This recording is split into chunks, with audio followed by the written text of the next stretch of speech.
Good morning, everybody. Welcome to another episode of Book Club with Kate and Kelly.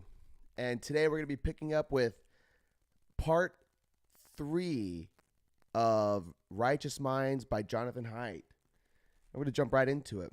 You know, I'm not going to waste any time with a little dialogue because I only got through one chapter last week because of my unnecessary dialogue. So we're moving into chapter 4 of The Righteous Minds by Jonathan Haidt, Why Good People Are Divided by Politics and Religion. If you want to check out the earlier episodes, go to my blog, kateandkellysblog.wordpress.com, to get caught up on exactly where we're at in the conversation. Otherwise, let's get into it.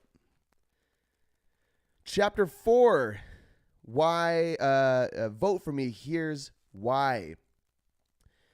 Chapter 3 that we started last week, chapter 3 was his efforts to explain our elephants, to explain what, the function and the why our elephants behave the way they do. This chapter is going to explain the writer of our elephants, the thinking mind, the thing that in our brain that tries to justify what our elephants are doing, our emotions, our passions. So that was chapter 3. This is chapter 4 about the writer.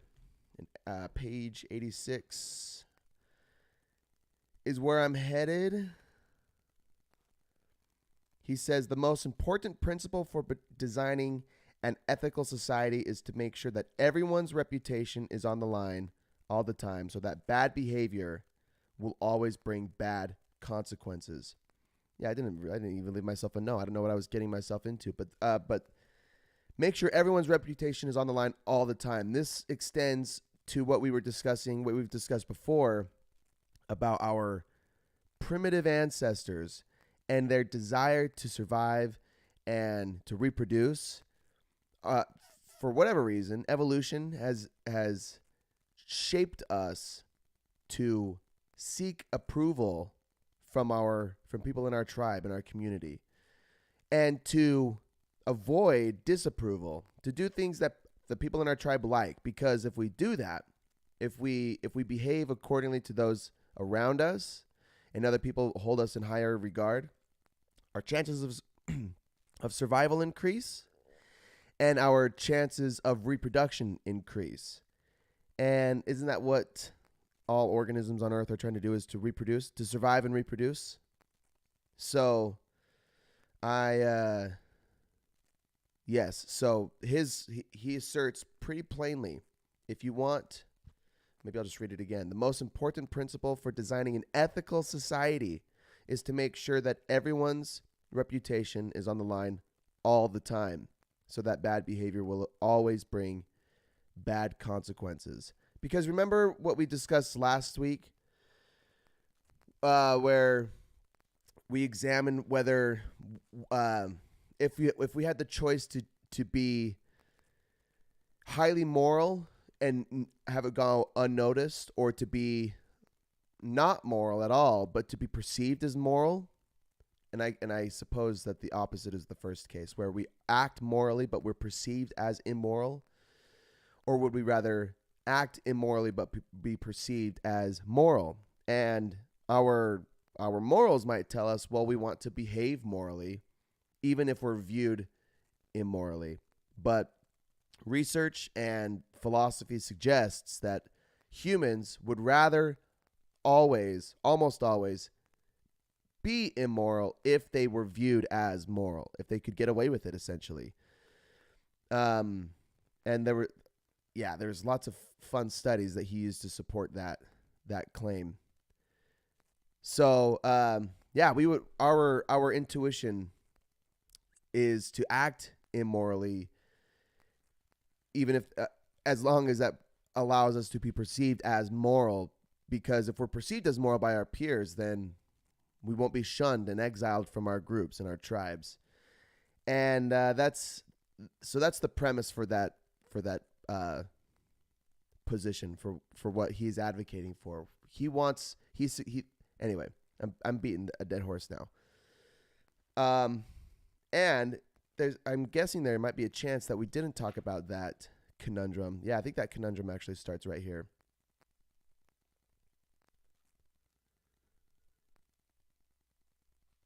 Um,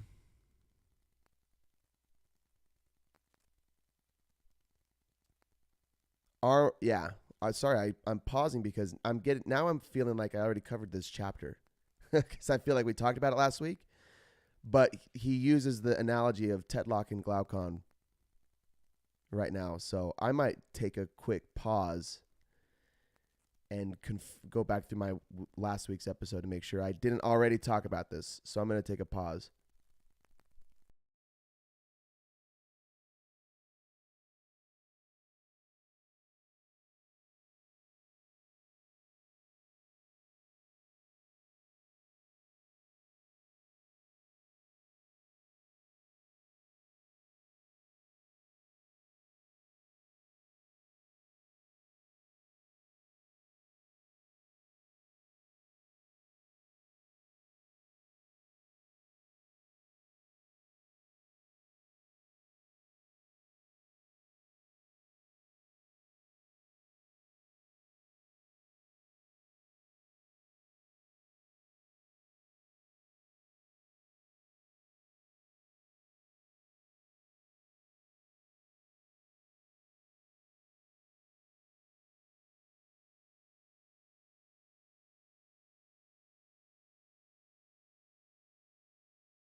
Okay, I was wrong. We did already cover chapter 4, and now I feel like a moron.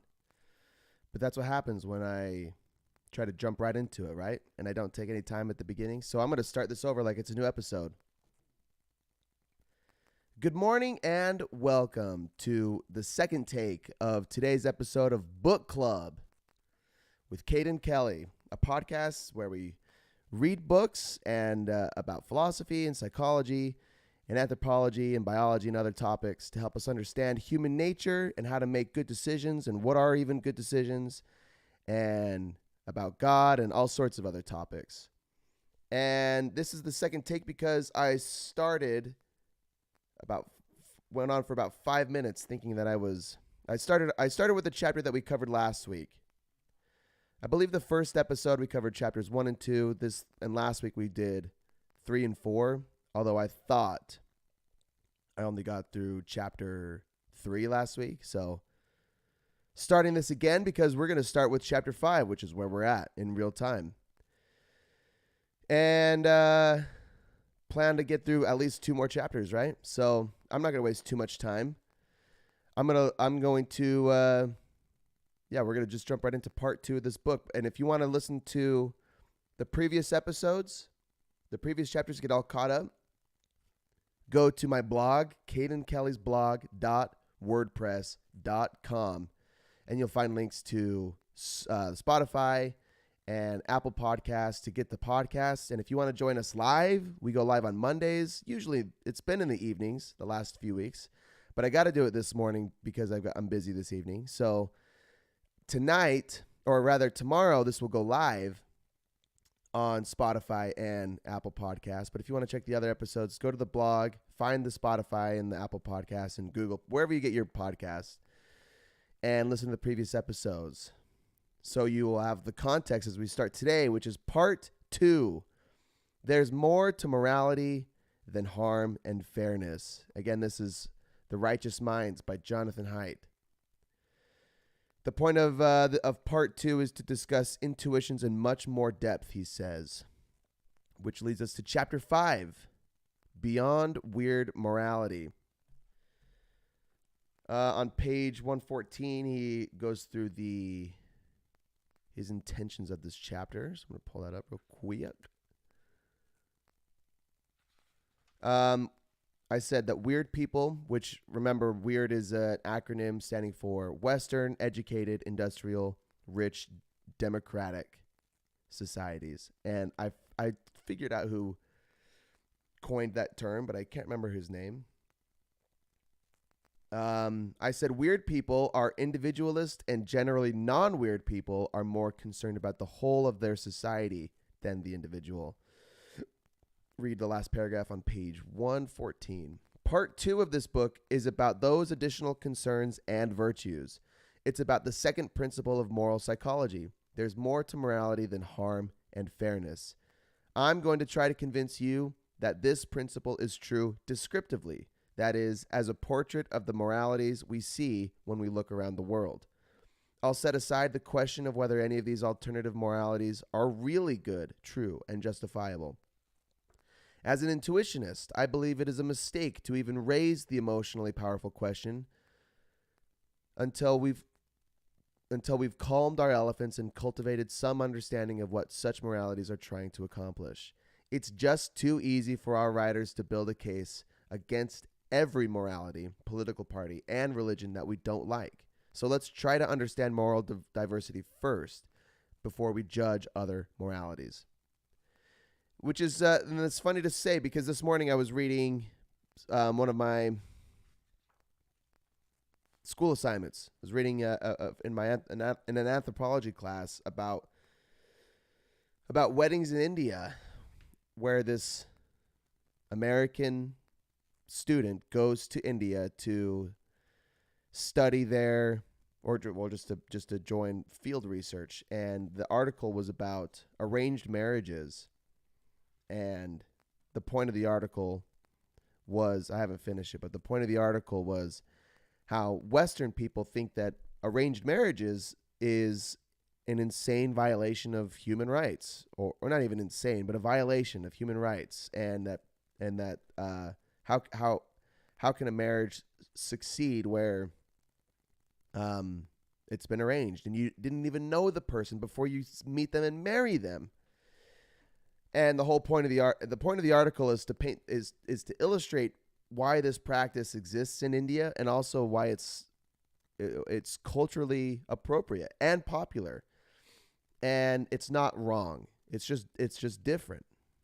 And again, I didn't finish it, so I didn't get to the conclusion. But the argument from the Indian people is Americans spend their whole lives meeting a bunch of people, and Indians, their parents spend their time seeking out a valid candidate for their son or daughter. And this, it seems like, well, wouldn't that person get to know a person better wouldn't they know they like someone better than if they met them themselves than if their parents arranged it? And I guess there's some debate on that, but the Indian culture says that they agree that they're happier this way because their parents take the stress out of dating, essentially, from their kids, and choose valid candidates. They don't just assign random people. They parents, because their whole reputation is on the line. The parents' reputation, the family's name is on the line when choosing a candidate for their child. Anyway, I'm getting into the weeds a little bit on it, but there are so many different ways that people live around the world, ways that are conflicting to Western ideology and society and culture.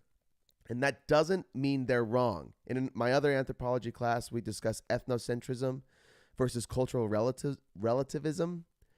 And that is to say that ethnocentrism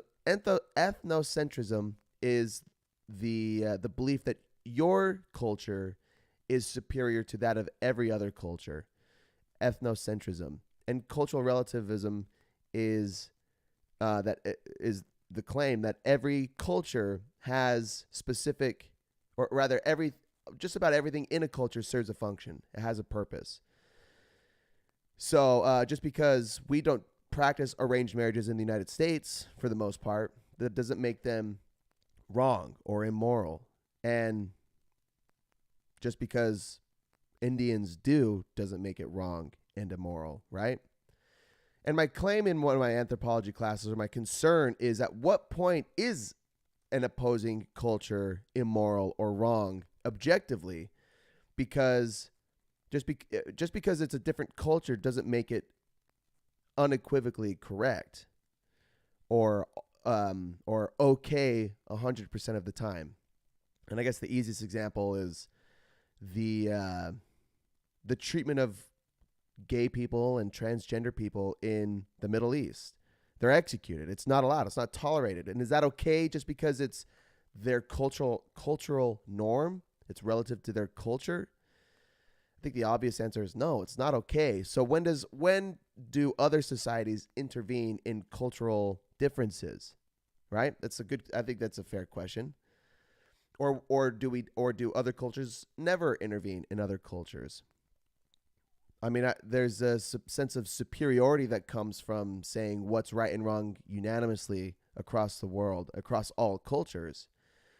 I mean, it almost doesn't make sense to say that even the Middle East is wrong wholeheartedly about their decision of how they treat gay and trans people.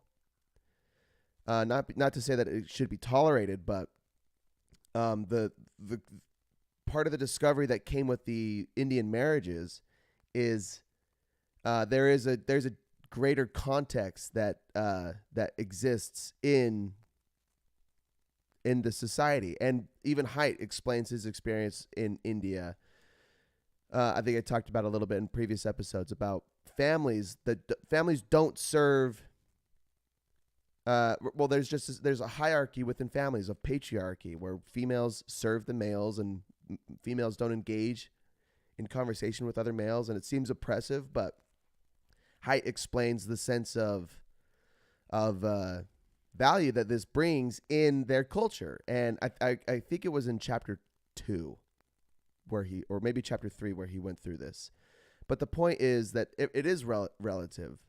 The cultures are relative. And I guess I'm just saying, when is it not okay? When is a culture's difference not okay? Same for us in America. Just because we're the weird people, the Western, educated, industrial, rich, democratic society, doesn't mean that all of our cultural norms are appropriate or quote unquote correct. So again, when do other countries intervene? I don't know. When do other cultures intervene? I don't know. But that's what we're doing here in part 2 of chapter 5, is we're going into further depth on intuitions. He's going to try to describe this principle as true descriptively, that is, as a portrait of the moralities we see when we look around the world. And the claim is there's more to morality than harm and fairness. So let's keep going. There are 3 ethics or moral themes that everyone adheres to. They are autonomy, which is making decisions for myself; community, which is making decisions for everyone around me; and divinity, which is making decisions for God. Autonomy, community, and divinity.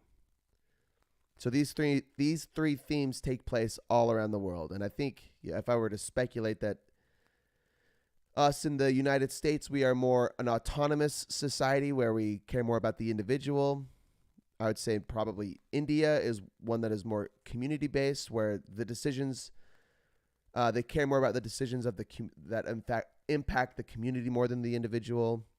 And then maybe communities like those in the Middle East care more about the decisions that affect they care more about divinity than the community and the individual.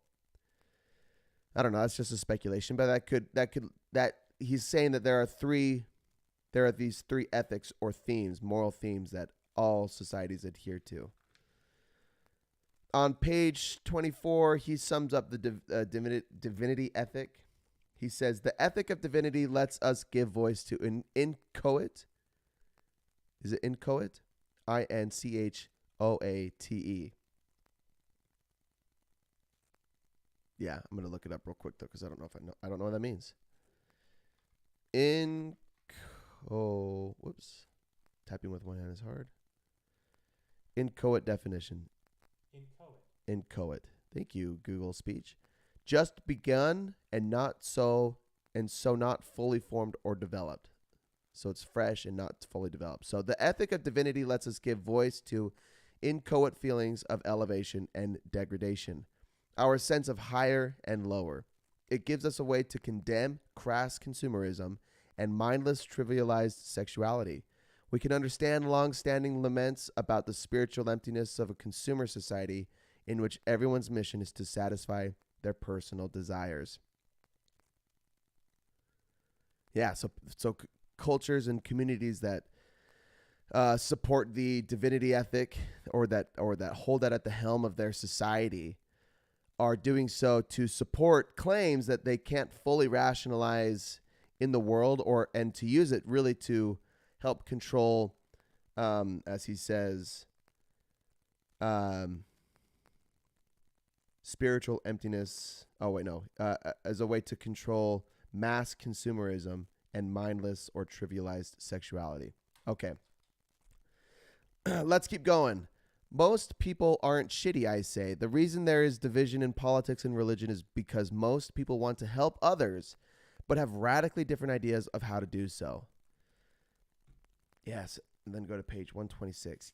I've thought about this point so many times, and what makes politics so frustrating is everybody has, well, okay, just about everybody wants to do good. They want to help people. They want to be advocates of things that are truthful and helpful for others, and that create the best society. Most people feel that way. Not everyone understands it that way, and I might be in the minority with this position, but I think most people want to do good, want to help others. Even people in politics, people that we think are corrupt. I'm not to say that there isn't corruption in government or in religion. It obviously exists. But and why I say obviously, I don't know why I don't know how to readily defend that, but politics and people in politics and religion, I think, are mostly good. At least maybe I'm optimistic about people's intentions. I want people to be good. I can't imagine a world or even a society where an entire government is filled with corrupt people. That there's nobody in the government that wants to actually do good or help other people, or even just like produce good things. I don't know. It seems far-fetched, but it could be true. I really don't have much to support the claim, but that's my perspective. I think most people are good in politics and in religion and even in corporations, which might be the biggest stretch of them all, because don't corporations have the primary focus to to earn wealth and to build their company and to become wealthy and to support their shareholders and whatever. But I really think that the people in corporations are mostly good. I don't know. It's a claim. It's my claim. He says on page 126, liberalism, and we're still on this point. Liberalism seems so obviously ethical. Liberals matched for peace, workers' rights, civil rights, and secularism. The Republican Party was, as we saw it, the party of war, big business, racism, and evangelical Christianity. I could not understand how any thinking person would voluntarily embrace the party of evil, and so I and my fellow liberals looked for psychological explanations of conservatism, but not liberalism. We supported liberal policies because we saw the world clearly and wanted to help people, but they supported conservative policies out of pure self-interest, like lower my taxes, or thinly veiled racism, stop funding welfare programs for minorities. We never considered the possibility that there were alternative moral worlds in which reducing harm and increasing fairness were not the main goals. And if we could not imagine other moralities, then we could not believe that conservatives were as sincere in their moral beliefs as we are in ours. I said that this is Haidt's epiphany, that the liberal left is not the obvious only moral choice. again, if you like, let me grab this. I think there's lots of people that on both sides of the political spectrum or the political aisle will say that they're Republican because their Democratic constituents don't see the world clearly, and vice versa. But I think the truth is, and I think the point that he's making here is, oh, I gotta text, I'm gonna call this, or I'm sorry, I'm gonna mute this. Yeah. So the point of this chapter and the point that I'm trying to make is, just like those people in India with arranged marriages, where it's not, they're not doing it because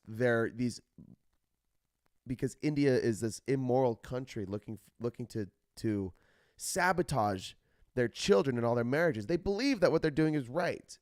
They believe that, and they probably have decades of experience to support that their society, or that this system supports their society and leads to the well-being of individuals or the community or divinity, right? It's whatever the theme is of the society. And same thing happens with our politics in the United States. We see opposing political and religious views as the enemy, when in fact they are almost entirely different ways to achieve good or to do good. And this is I've found this with members of my own family and friends. One thing that I'm so interested in when discussing is not necessarily advocating for a specific political or religious ideology, but to suggest that maybe their perspective isn't perfect. To suggest that there are other pieces to the puzzle of you could say of the immigration crisis, or the war in Ukraine, or the war in Gaza, or did I say immigration already? Or racism, or taxes, or all of the problems. Abortion, I think I've repeated a couple of them twice. And I don't care because I think you get what I'm trying to say. There are so many different ways to view the problem, but the foundation of what we're concerned about is what influences our decisions and our behavior and our thinking processes. So we could break down all of the problems and figure out exactly what is the most desirable outcome for each person and political party. And it just changes. It's different for a lot of different people, unfortunately. And that's what makes it so tough. That's why we can't agree on certain things. That's why it's hard. That's why politics and religion are hard. But this is what's so fascinating is I really think that, and what he's suggesting is, neither political party or ideology or really either any culture has it entirely right. They just have it for what works for their group. But people get defensive of their ideologies. People don't like to be proven wrong. They don't like hearing that what they believe or what they support is not, it could be a fabrication of reality. And their justifications are based in, what's the opposite of reality? Superstition. So, and I was that way when I was a religious person. It was hard. It's really hard to swallow that my perspective on reality has been distorted, and it is probably in some instances entirely not true. And now, as a claimed agnostic atheist, I still don't know what reality is, but that's what I'm trying to seek, is the truest nature of reality. I don't want to hold firmly to an ideology that is loosely based or that is not entirely founded in reality. And people are, well, if people say, I hear in debates all the time that people suggest, well, if you don't believe in religion, then you believe, and if you believe in science, then your faith is in science. And to some extent that's true, because some things like the Big Bang Theory aren't conclusively true. It isn't 100% positively true. A lot of things in science are. Probably most things in science aren't positively true. They are, but here's the big but. They are supported by mountains of evidence, some more than others, some less than others. So something like the Big Bang isn't just pulled out of thin air. It's supported by research and experiments and observation, the scientific method, and whatever. And with all of that data, scientists can draw certain conclusions and say, it appears by the data that we've observed and that we've gathered through our research that the origin of the universe is the Big Bang. It's not conclusive. It's not 100% certain, but this is what the data now suggests, what the best evidence suggests. And the same thing, we have similar processes for things like gravity and for evolution, or rather for the theory of evolution by natural selection, to be specific. It is apparent that evolution happens when you study. This is how I'm trying to integrate my scholastic enterprise with my podcast now, is when I took my last anthropology class last semester, biological anthropology, examine how evolution literally occurs. And through experiments done with fruit flies, where you take a specific species of fruit fly and you manipulate their environment slightly. And because the reproduction rate of fruit flies is so high, it's so quick, the turnaround is so quick, you can see changes in genetic and fruit flies' genes within 2 weeks as you manipulate or change their environment, and other genes become favored in new environments. That's like the basis of evolution. It's essentially survival of the fittest, right? Those organisms that are best suited for an environment are more likely to survive and reproduce than others. So this is demonstrated and observed in fruit flies, and the fruit flies is a great example because of that quick turnaround rate. But if you can see it in every other organism, and usually the organisms that have the quicker turnaround, the quicker reproduction rate, the quicker you can observe the evolution of the organism. So, again, the point I'm making is these species and evolution, not these species, but evolution, the theory of evolution by natural selection, is a theory, meaning that it's been tested and scrutinized and produces similar results. And so it's valid and it's reliable. It's not 100% certain, but it's valid and reliable until new research or new data comes up that is also reliable, that could change or influence the current theory of evolution by natural selection.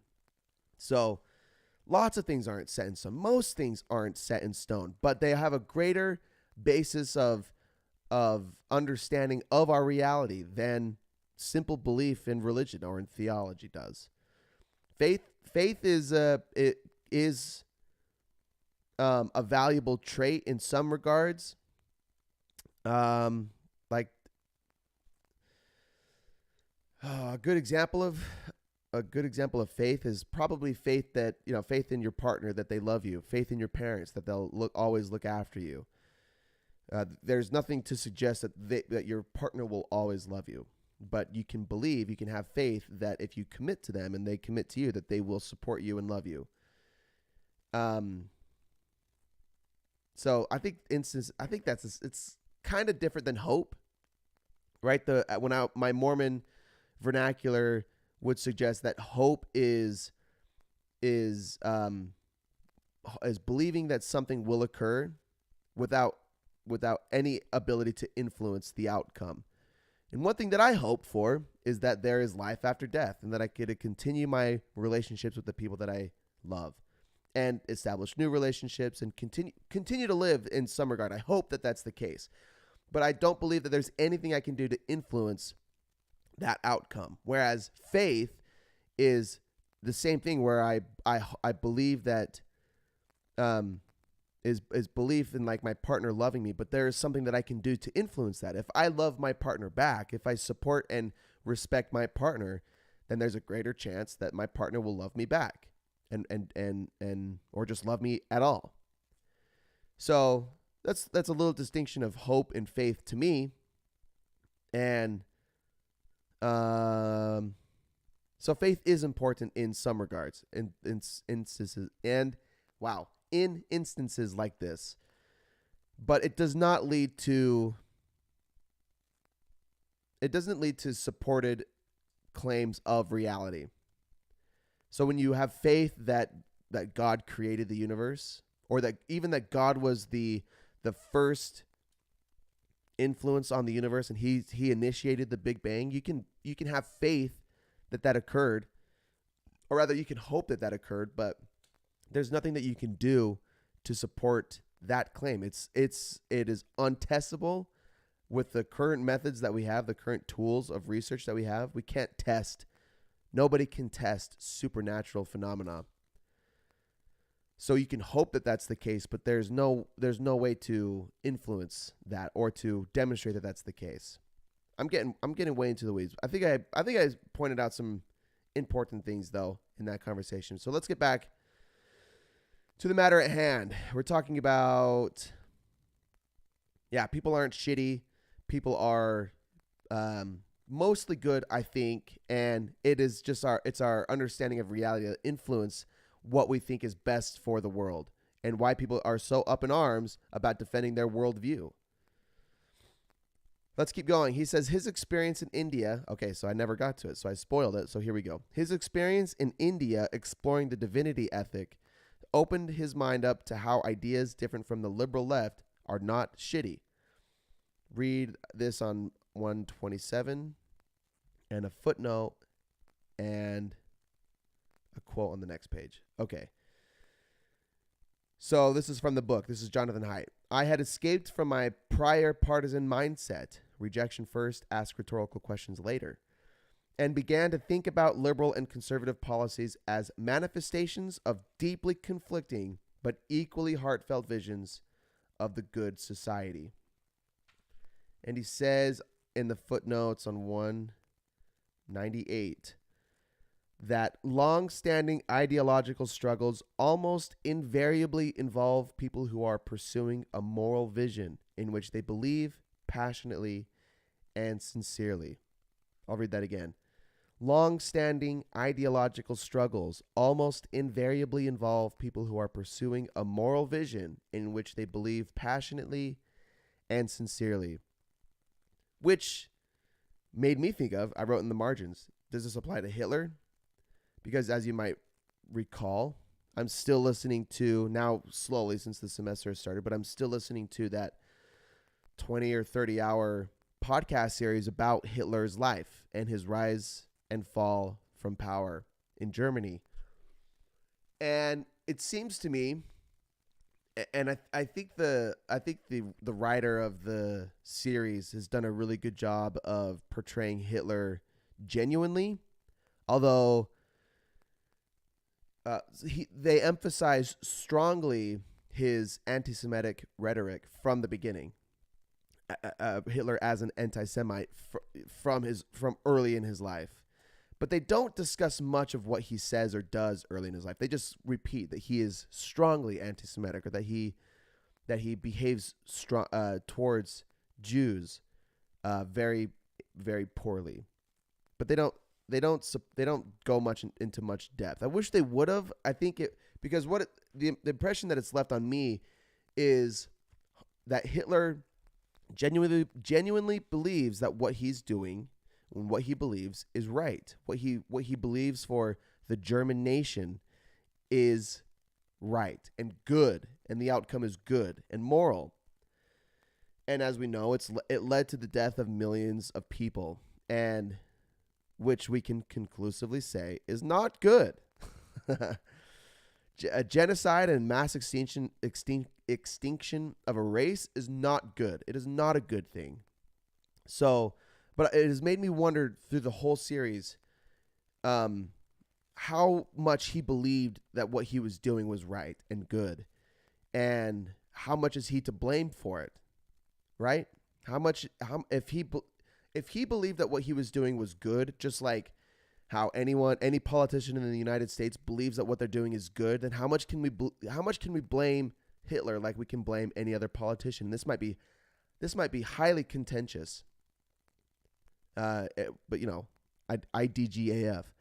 I want to talk about it. I think it's an important thing to talk about. How much is Hitler, how much of his character is actually evil? Because last semester I read a novel. It was called, what was it called? It was for my history class. I could pull it up. Let me just pull it up really quick. It was for my history class. The textbook for the class was this book. That's a super woke. It is a pretty super woke book about American history. The book is called A People's History of the United States by Jeff Zinn. And it explores how people have been oppressed, especially Americans, because it's an American history book, how Americans have been oppressed and oppressing other people since its foundation, since those first English voyages to Central America. But again, like the English colonization of other countries was done, maybe not with all of the best intentions, but with some good intentions. I don't know. I'm probably canceling myself by talking about this, but I think it's important to talk about what's the line of what is okay versus today and in other cultures versus what was okay in the past in several different cultures and contexts. And what does it mean that anything is okay at all anyway? What is okay? What is good or what is moral, and what are ethics, right? It's such an interesting conversation to me. People's behaviors change and their attitudes towards other people has changed so much. It's changed so much over thousands of years of human existence. So there was one more quote to read on this point on the next page. There's a researcher, scientist. His last name is Schweder, Schweder, Schweder, and I don't see his first name. But Schweder said in 1991 he wrote in 1991, he says, "Yet the conceptions held by others are available to us in the sense that when we truly understand their conception of things, we come to realize possibilities latent within our own rationality. And those ways of conceiving of things become salient for us for the first time or once again. In other words, there is no homogeneous backcloth to our world. We are multiple from the start." There is no homogeneous backcloth to our world. We are not all cut from the same cloth. We're all different. All humans are different. And when we are raised and exist in different contexts and are subjected to different cultures, we will learn to behave and think and act differently. And does that mean that those differences are good inherently or bad inherently? Can they be bad inherently? It's a fascinating thing to consider. So that's in sum for this chapter, I say that this chapter seemed to me to be Haidt's waking up. He even uses the red pill, blue pill analogy from the Matrix in a real life scenario. It seems as if he was a pretty stern woke leftist in his early adulthood, and his trip to India to learn about the divinity ethic revealed all of the points we mentioned in this chapter. That weird societies, people that are Western, educated, industrial, rich, and democratic, are the moral outliers in the world. Ethics based in community and divinity are prevalent throughout the world, where autonomy is dominant in the United States and in Western societies. He also realized how conservatives aren't evil, racist, sexist, that the left would make you believe. They embody more of these community and divinity ethics with sincere intent to improve the world and well-being. So let that sink in while I take some water real quick.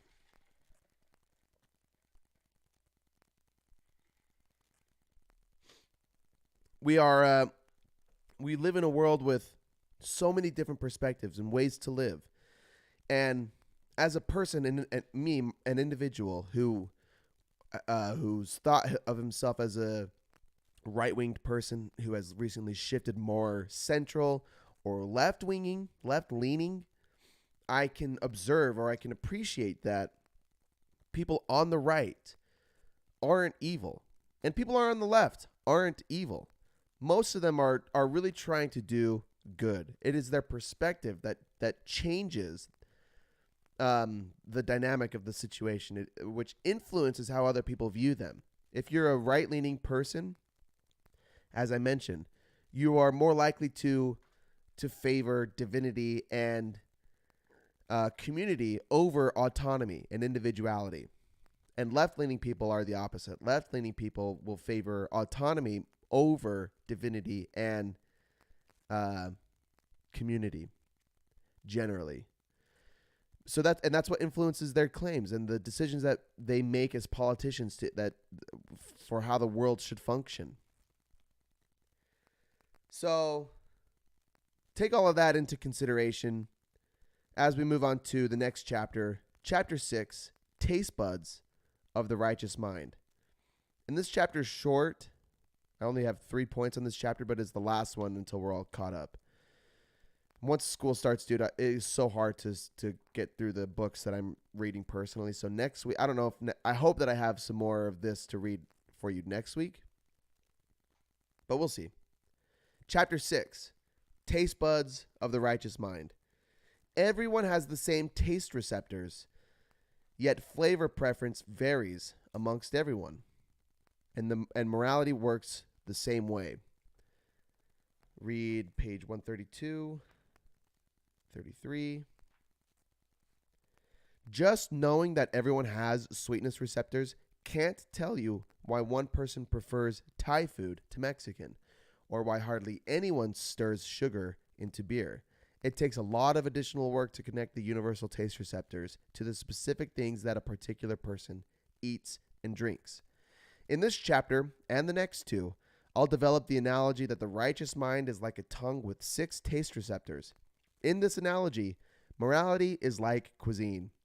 It's a cultural construction influenced by accidents of environment and history, but it's not so flexible that anything goes. You can't have a cuisine based on tree bark, nor can you have one based primarily on bitter tastes. Cuisines vary, but they all must please tongues equipped with the same 5 taste receptors. Moral matrices vary, but they all must please righteous minds, equipped with the same 6 social receptors. And then I said, everyone has the same taste receptors, yet flavor preference varies amongst everyone. Morality is the same. And that's the point that I made in my phone notes. I read that twice. Okay, yes, he uses lots of analogies, which is awesome because it helps lay people like me understand these tricky concepts. I think Haidt's a really good writer. He writes really profound things in really simple terms so that most people can understand them. If you write really, really tricky, like Jordan Peterson, I really think Jordan Peterson, and I'm so glad to hear Richard Dawkins say the same thing about Jordan Peterson, how he uses really fancy language to appear smarter than he is, or to make matters more complex than they are. And the best example is when someone asks Peterson, did Jesus Christ literally resurrect? And Jordan Peterson, he'll need 2 days to respond to that properly. To me, it demonstrates that he's either he's the most brilliant mind alive in the public eye, or he is blowing concepts way out of proportion. And that's how I felt when I read his book, the 12 Lessons for Life. too many words, too much going on in that book. And I like Peterson. I like a lot of his philosophy.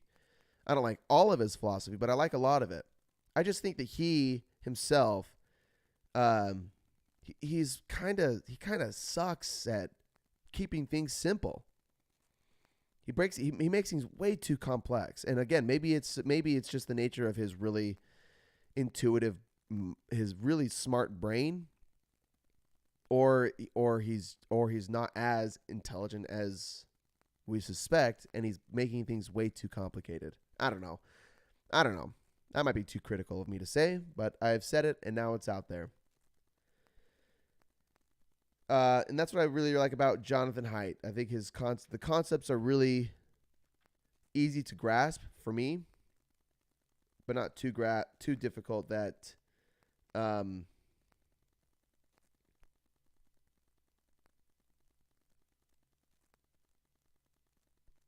sorry, I lost where I was in the book, then I got distracted. He writes them really well, and I like his analogies. His analogies make things much easier to understand. Okay.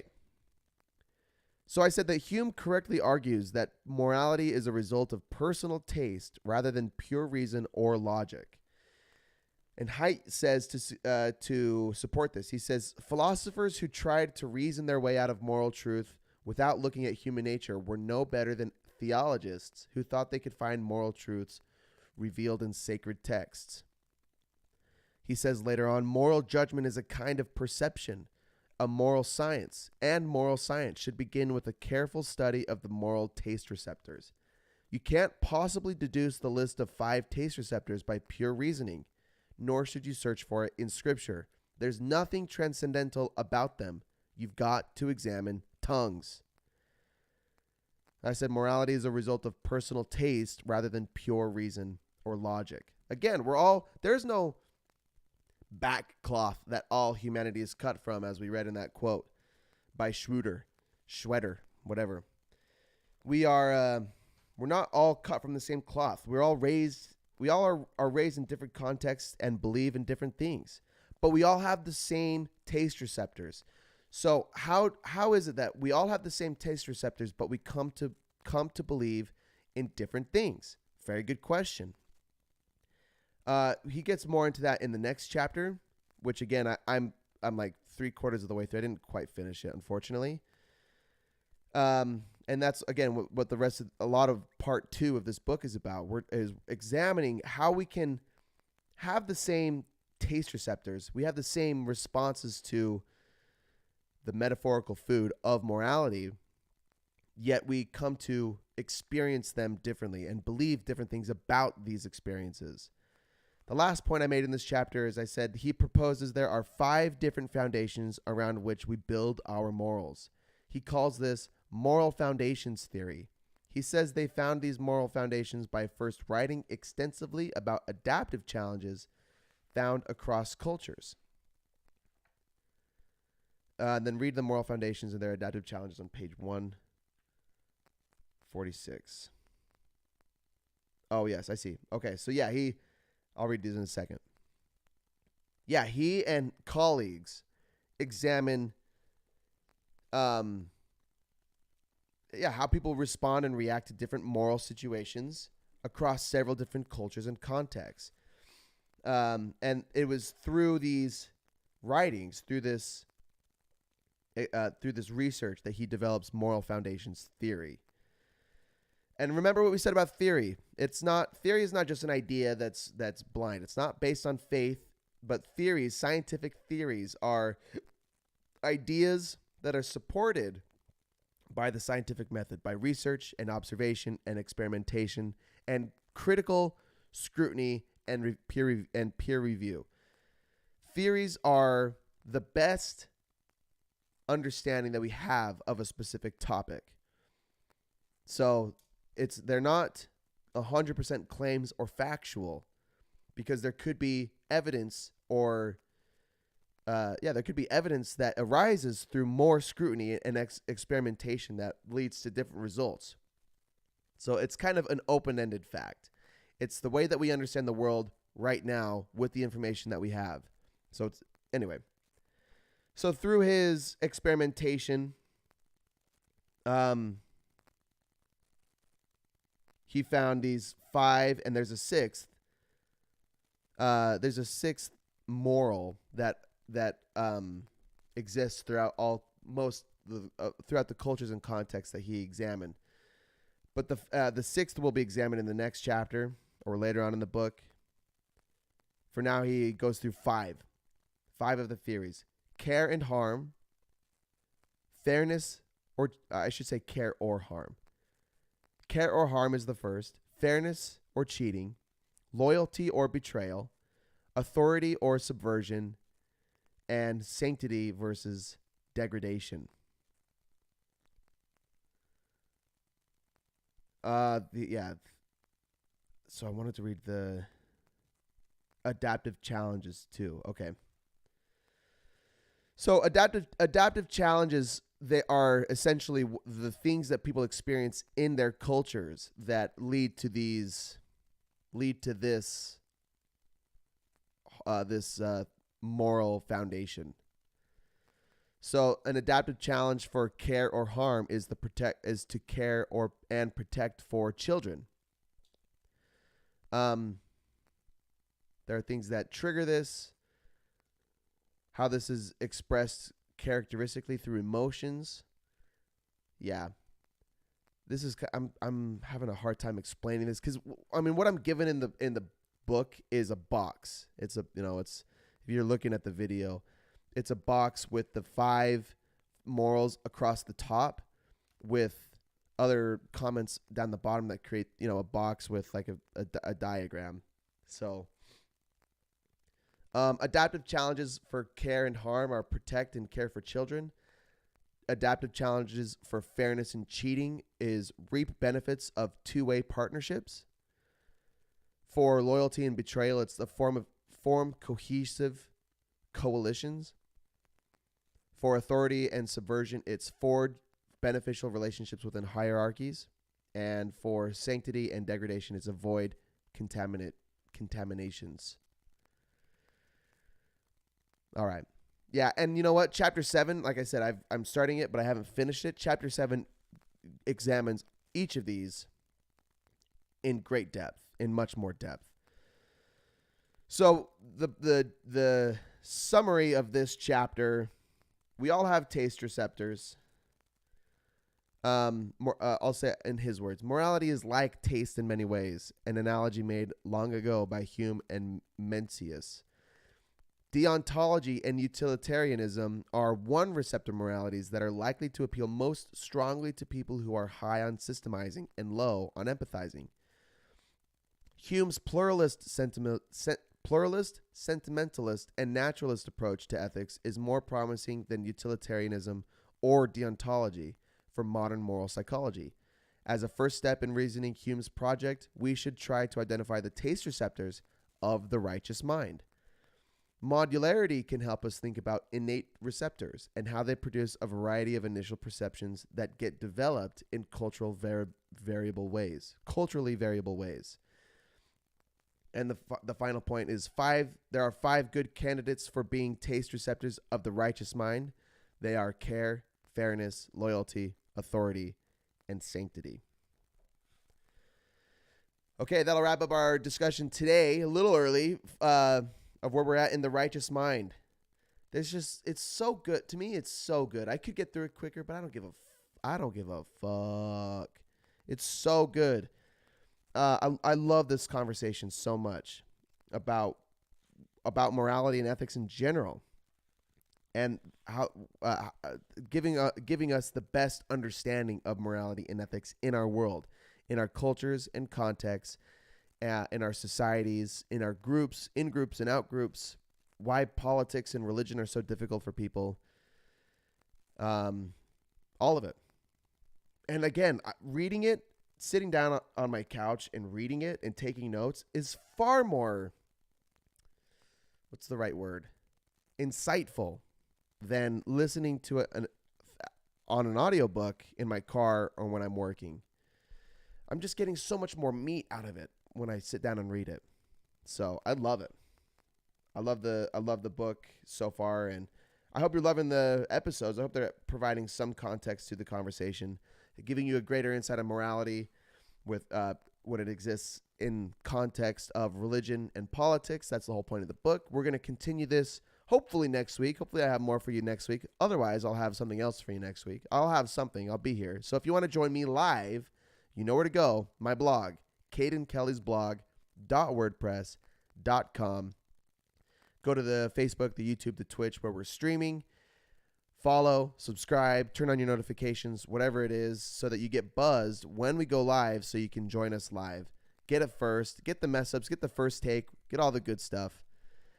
And then you can otherwise catch me on Spotify and on... oh, my camera is freezing now. I hope that's not going to affect the audio because that's all we really need. I'm going to wrap this up before this gets too chaotic. Thanks for tuning in. We'll see you next week. Have a great day, everybody.